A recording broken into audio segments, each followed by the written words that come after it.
नमस्कार, मैं हूं प्रत्युष शर्मा और बहुत बहुत स्वागत है आपका हमारे इस न्यूज़ बुलेटिन में। शुरू करते हैं प्रादेशिक समाचारों से। आज भारत जोड़ो यात्रा की शुरुआत हुई है। प्रदेश अध्यक्ष मोहन मरकाम ने इस यात्रा की शुरुआत छत्तीसगढ़ में की है।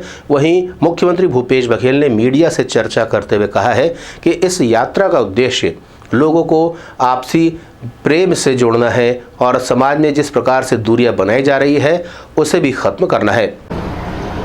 यात्रा करते हुए करीब 3,500 किलोमीटर की यात्रा होगी और मैं समझता हूँ इस यात्रा का उद्देश्य भारत को जोड़ना है। जो सामाजिक दूरियां या नफरत फैलाने की जो कोशिश की जा रही है उसे समाप्त करना। दूसरा, जितने भी संवैधानिक संस्थाएं हैं उसे केंद्र सरकार लगातार कमज़ोर कर रही है। अब लोकसभा में भी महंगाई, बेरोजगारी इस पे चर्चा नहीं होती, करने नहीं देते। तो ऐसे में जनता के बीच जाकर जनता की समस्याओं को लेकर बात करना और एक पूरे देश में एक वातावरण निर्मित कि आज किसान, मजदूर, नौजवान, गृहिणियाँ सारे लोग परेशान हैं। इधर रसोइया संघ ने आज से धरना प्रदर्शन शुरू कर दिया है। इनको मात्र 50 रुपया दिन का मिलता है। सैकड़ों की संख्या में महिलाओं ने यहां पर धरना दिया है और सरकार से मांग की है कि वो बताएं कि किस तरीके से 50 रुपया दिन में वो अपना परिवार चला सकते हैं। उन्होंने छत्तीसगढ़ सरकार पर शोषण करने का भी आरोप लगाया।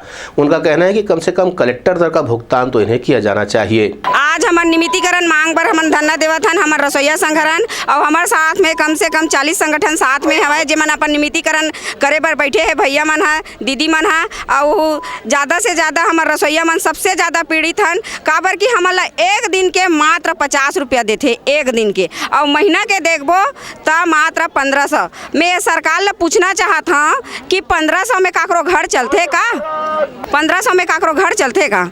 जब इतना शासन है हमारे ऊपर पीड़ित करत है, एक तरह से शोषण करत है। शोषण जितना कर्मचारी भाई है ओकर ऊपर शोषण करत है, जितना हमार रसोइया दीदी है हमार नियमितीकरण बर यहाँ बैठे जितना भाई बंधु है ओकर ऊपर शोषण करत हवे।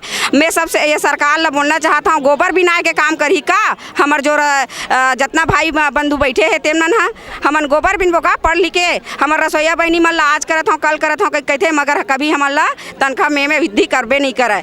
वही भारतीय जनता पार्टी के प्रवक्ता देवलाल ठाकुर ने भी इनका समर्थन किया है। उनका कहना है कि सरकार ने जिस प्रकार से इन्हें अभी भुगतान किया है उसमें सचमुच जीवन यापन करना काफ़ी कठिन है।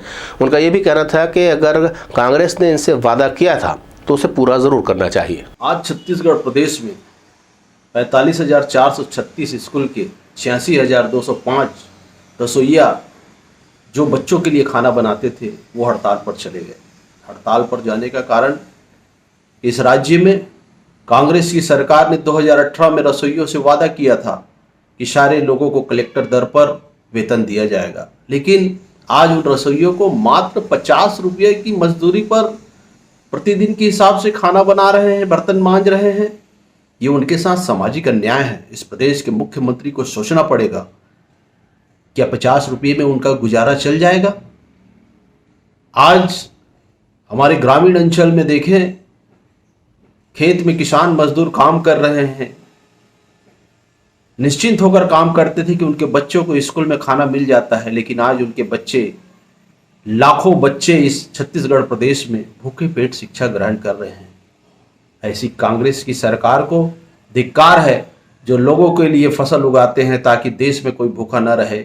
उसके बच्चों को आज स्कूलों में मध्याह्न भोजन के तहत खाना तक नहीं मिल पा रहा है। छत्तीसगढ़ में शराब कारोबारियों के यहाँ लगातार छापे की कार्यवाही की जा रही है, जिस पर अपनी प्रतिक्रिया देते हुए कांग्रेस के संचार विभाग के प्रभारी सुशील आनंद शुक्ला का कहना है कि केंद्र सरकार अपनी विभिन्न एजेंसियों का दुरुपयोग कर रही है।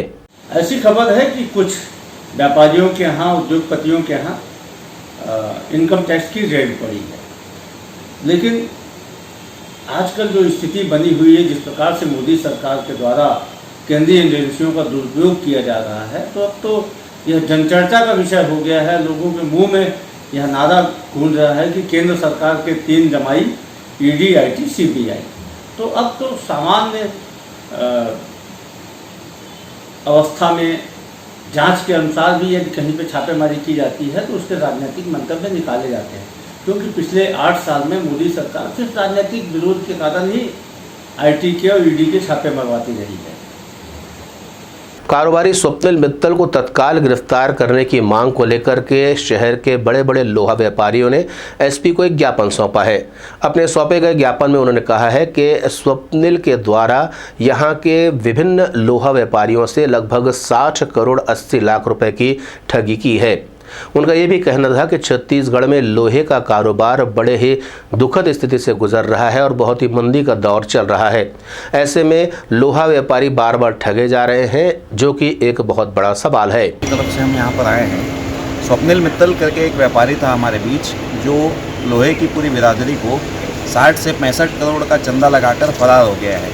हम उसी शिकायत को लेकर आए थे कि लोहे की बिरादरी में लोगों का विश्वास खत्म हो रहा है और ऐसे लोग आए दिन नई प्रैक्टिस करने की कोशिश कर रहे हैं कि आसानी से पैसा खाया जा सकता है और उसके बाद फरार हो जाएं, यहाँ वहाँ घुस जाएं, पैसा गबन करके ऐश की ज़िंदगी जिएँ।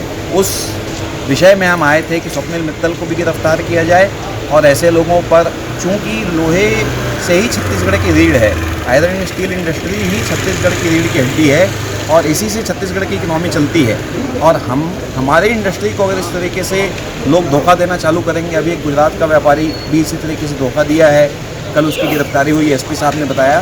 तो हमारा 2 उद्देश्य आने का, पहला ये कि स्वप्निल मित्तल की गिरफ्तारी की जाए। वहीं पुलिस का कहना है कि बहुत जल्द आरोपी की गिरफ्तारी कर ली जाएगी। और कुछ लीड्स, कई बार प्रार्थी लोगों से लीड्स मिलती है, तो उसके ऊपर पर्याप्त प्रयास है, संतुष्ट है सर। बड़ा नहीं, उसमें आरोपी की गिरफ्तारी होनी, उसमें एक और आरोपी की गिरफ्तारी हुई थी जिसे जेल भेजा गया था, और उसमें जो मुख्य आरोपी है उसकी पता तलाश हो रहा है, उसका एलओसी भी जारी है। उसमें इमिग्रेशन से भी जानकारी हम लोगों ने ली है अब्रॉड जाने की। उसके खाते वगैरह भी होल्ड पर है और फिलहाल वो फरार है, उसको खोजने के प्रयास जारी है। प्रतिबंधित कफ सिरप के साथ में उड़ीसा के रहने वाले 2 लोगों को पुलिस ने गिरफ्तार करने में सफलता पाई है और इनके पास से 120 प्रतिबंधित कफ सिरप की बोतल बरामद की गई है। हमको बता दें कि नशे के कारोबार पर लगातार पुलिस के द्वारा कार्यवाही की जा रही है और इसके अंतर्गत टिकरापारा थाना क्षेत्र में ये कार्यवाही की गई है। आरोपी मूलतः उड़ीसा के रहने वाले हैं और उड़ीसा से ही ये कफ लेकर के राजधानी रायपुर पहुंच रहे थे और यहां पर उनका एक लोकल एजेंट भी है, जिसकी तलाश पे पुलिस जुटी हुई है और दावा कर रही है कि बहुत जल्द उसे गिरफ्तार कर लेगी। टिकरापारा थाना क्षेत्र में नशे को लेकर के एक अच्छी कार्रवाई हुई है, जिसमें 2 आरोपी नशीली शराब लोगों को दिया करते थे, तो उन 2 आरोपियों को पुलिस ने पकड़ा है। उनके पास से 120 बॉटल्स बरामद हुई थी सिरप की। ये दोनों लड़के दुर्ग जिले के रहने वाले हैं और इनको पकड़ करके इनसे पूछताछ की गई तो इन्होंने एक तीसरे आरोपी दीपक सेठ का नाम बताया था, जो कि पुरानी बस्ती क्षेत्र का रहने वाला है। उसके यहाँ भी रेड कार्रवाई करी गई, जिसमें 1 पेटी सिरप और बरामद हुआ। इन तीनों व्यक्तियों को गिरफ्तार किया गया है, इनसे और भी पूछताछ की जा रही है। माना स्थित RS ढाबा के संचालक की हत्या का मामला खुलासा करते हुए आज पुलिस ने 6 आरोपियों को गिरफ्तार कर लिया है। मिली जानकारी के अनुसार 3 अन्य आरोपी अभी भी पुलिस के गिरफ्त से बाहर हैं। आपसी लेन देन को लेकर के ढाबा में विवाद हुआ था और वहीं दूसरे दिन इसी घटना के आधार पर हत्या कर दी गई थी।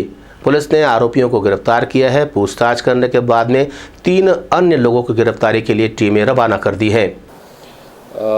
मृतक है लल्ला मारकंडे के नाम से जो मृतक है, उसकी कल सुबह हत्या हुई थी और उस हत्या के जांच के क्रम में कुल 6 आरोपियों को पुलिस ने अरेस्ट किया है। 2 या 3 आरोपी और हैं जिनके नाम इन्वेस्टिगेशन में सामने आए हैं। पुलिस उनको भी शीघ्र ही गिरफ्तार कर लेगी। प्राइमरी तौर पे जो घटना की शुरुआत है वो परसों रात के ढाबे के झगड़े से हुई थी, जिसमें मृतक और उसका साथी संजय बंजारे और कुछ लोग इन लोग ढाबे में गए थे। वहाँ पे कुछ हाथापाई, कुछ गाली गलौज, विवाद की बात सामने आई है। इसको और डिटेल इन्वेस्टिगेशन जो आरोपी गिरफ्तार हुए हैं उनसे पूछताछ करके और जो लड़के ढाबे में गए थे उनसे पूछताछ करके इन्वेस्टिगेशन की जा रही है। आज की खबरों में इतना ही। नए नए समाचारों के साथ आपसे फिर होगी मुलाकात। तब तक देर मती, नमस्कार।